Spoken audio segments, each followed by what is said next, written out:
welcome. With too much time on its hands, this cockatoo pokes around an electric insulator. While the maniacal corella will attack everything in its path, even tarmac. And then, the neighbor's lawn. But such destructiveness is minor compared with what they do to farmers.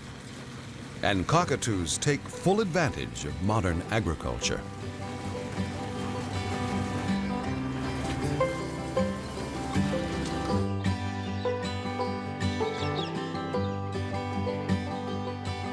A generation ago, Lakeland was open to intensive farming. It was ideal country for maize and peanuts. And as the crops grew, the sulfur-crested cockatoos moved in.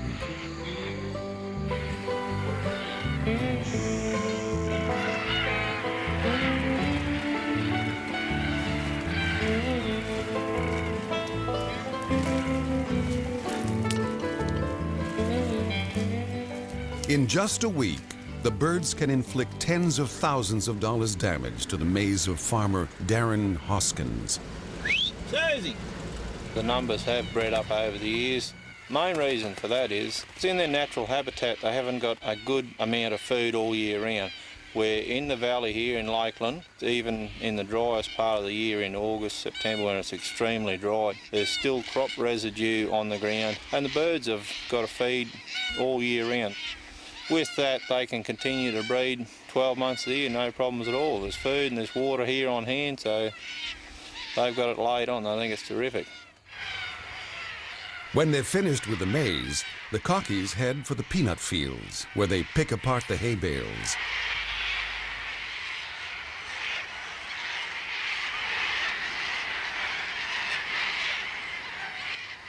Red-tailed black cockatoos join in the fun.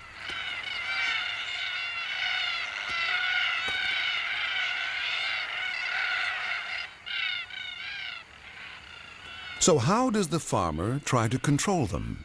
Basically just driving around and shooting at them with a high-powered rifle. Just the noise alone is enough to scare them, or even tooting the horn. But it's a full-time job for 2 to 3 months of the year, non-stop.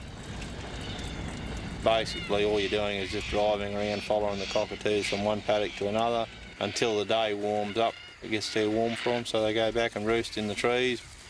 Then they come back again and commence their feeding. And then we commence to chase them again, which is bloody annoying.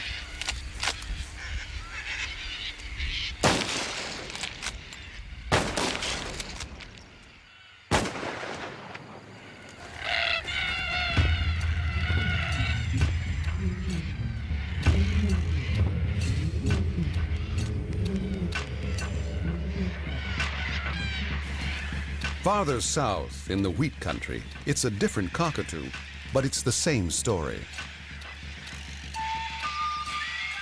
In small doses, little corellas are a delightful and entertaining bird.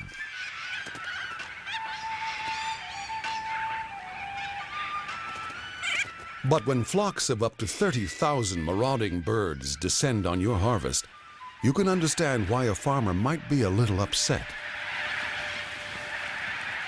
The grain is stored in giant bunkers and protected by thick canvas. But the canvas is no match for their sharp beaks.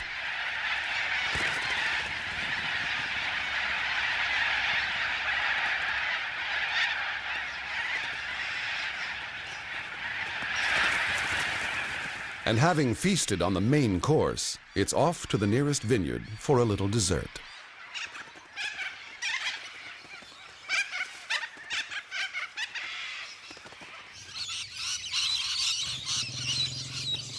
For lychee farmers, rainbow lorikeets are the enemy.